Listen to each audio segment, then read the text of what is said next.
दोस्तों, पहले वीडियो में हम लोगों ने कवि रमाकांत यादव जी द्वारा लिखित कविता हृदय का उजाला ये पढ़ी है।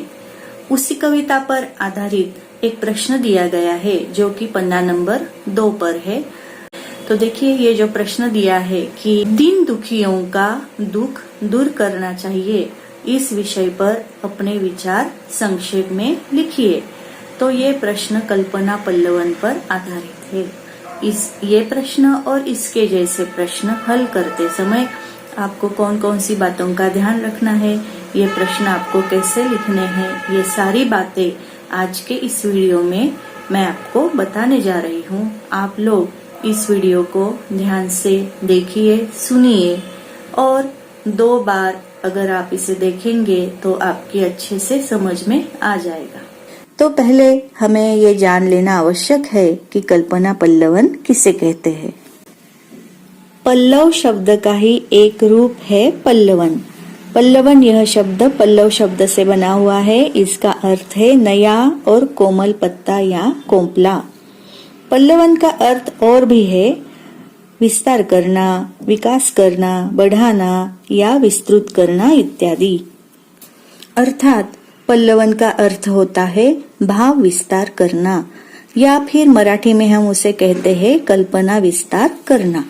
देखिए, किसी भी निर्धारित विषय जो कि हो सकता है कि कोई सूत्र वाक्य हो, कोई उक्ति हो या कोई लोकोक्ति हो, उसके भावार्थ को समझना, उसके अर्थ को समझना और उसकी पुष्टि करते हुए, मतलब कि उसे स्पष्ट करते हुए तर्कों के माध्यम से या उदाहरण देकर उसका एक सारगर्भित अर्थपूर्ण विश्लेषण करना, उसका विस्तार करना, यही पल्लवन कहलाता है। दोस्तों, कई बार आपने देखा होगा कि कुछ विद्वान लोग जो हैं वो एक ही पंक्ति का बहुत लंबा भावार्थ कर देते हैं तथा उसका सरल अर्थ कर देते हैं, और ये भी हो सकता है कि उस पर एक पूरी किताब भी लिखी जाए। पल्लवन सिर्फ गद्य भाषा में ही किया जाता है, काव्य के माध्यम से पल्लवन नहीं किया जाता। मैंने आपको बताया है कि पल्लवन के लिए कुछ वाक्य, सुविचार वाक्य, सूक्त, उक्ति दी जाती है। तो आपको क्या करना है, पल्लवन के मूल वाक्य, सूक्त, उक्ति को ध्यान से पढ़ना है, उसका अर्थ ठीक से समझ लेना है, उसका भाव ध्यान में लेकर ही आपको उस वाक्य का विस्तार यानी कि पल्लवन करना होता है। चलिए अब देखते हैं कि कल्पना विस्तार यानी कि पल्लवन लेखन के नियम कौन कौन से हैं। पहला नियम तो है उसकी भाषा जो है वह बहुत अलंकृत नहीं होनी चाहिए, वो बहुत ही सरल और आसान भाषा होनी चाहिए, वाक्य छोटे छोटे होने चाहिए। दूसरा नियम है इसमें जो भी मूल विचार दिया है उसकी आलोचना नहीं होनी चाहिए। मतलब हो सकता है कि आप उस पंक्ति से सहमत न हो, लेकिन उस पंक्ति का अगर पल्लवन करने को कहा गया है, आया है, तो आप अपने विचार उसमें न रखें, बल्कि उस लाइन में जो कहा गया है आपको उसे ही विस्तार से बताना चाहिए। इसका एक उदाहरण मैं आपको बताती हूँ कि जैसे कि आपको ये वाक्य आया है कि राम हमेशा सत्य थे। ये विचार आपको स्पष्ट करना है तो आप राम को जज मत करो। राम के सत्य होने के बारे में ही आपको जो कुछ भी बता सकते हो बताना है, लेकिन ये कोशिश मत करो कि राम सत्य नहीं थे या वहाँ उन्होंने गलत बोला था। ये आपको नहीं लिखना है। उस दिए हुए वाक्य की आलोचना नहीं करनी है, उसके विरुद्ध कुछ भी नहीं लिखना है। अगला नियम ये है कि वाक्य सरल और स्पष्ट होने के साथ साथ हमें इसमें निबंध लिखने की प्रक्रिया को भी अपनाना पड़ता है। हमें चीजों को बड़ा लिखना है, विस्तार से लिखना है, उसके भावों को समझना है और उदाहरण देकर भी लिखना होता है। हमें जानबूझकर अलंकारों का प्रयोग नहीं करना चाहिए, क्योंकि इससे व्यर्थ का विस्तार तो होता ही है, लेकिन साथ साथ ही पाठकों के लिए पल्लवन कठिन हो जाता है और पल्लवन का मूल उद्देश्य ही खो जाता है।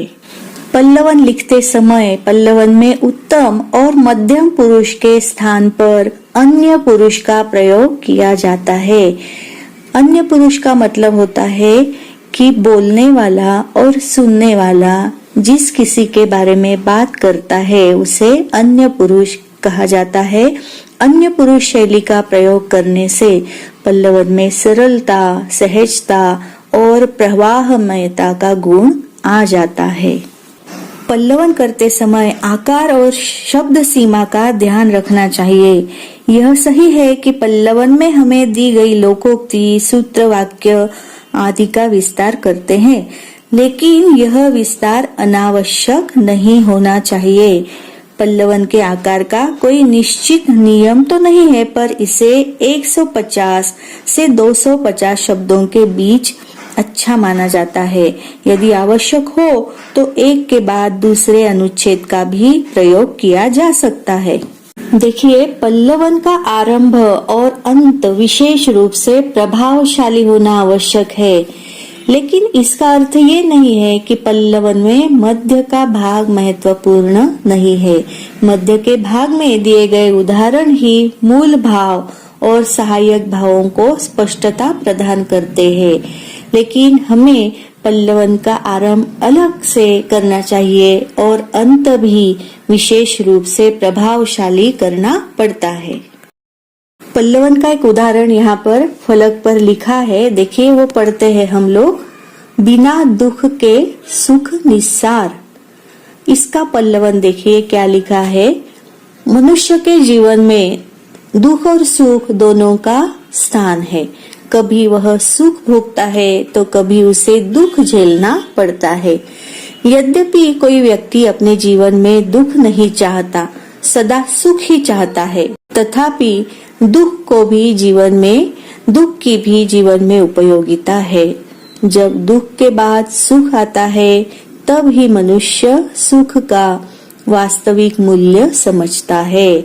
जैसे प्रकाश का महत्व तभी समझा जा सकता है जब पहले अंधकार का अनुभव किया हो।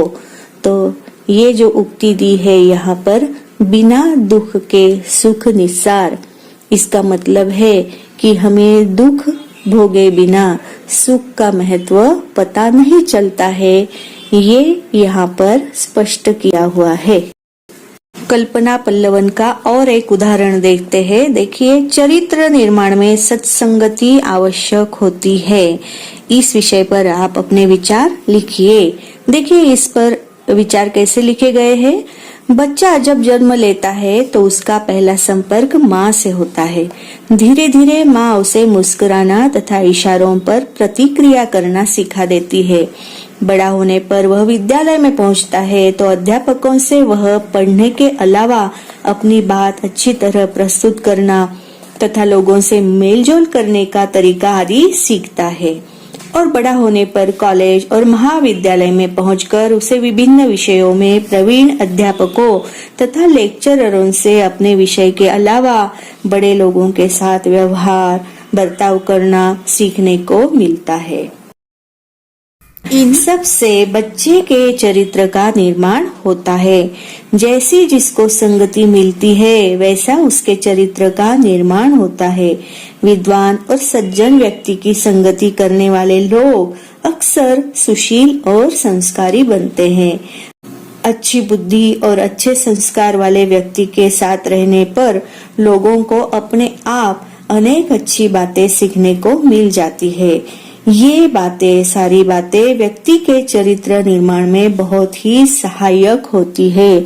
जैसे कि पारस पत्थर की अच्छी संगति पाकर लोहा जैसी धातु भी सोने में परिवर्तित हो जाती है, इसी तरह चरित्र निर्माण में भी सत्संगति का बहुत ही महत्व होता है।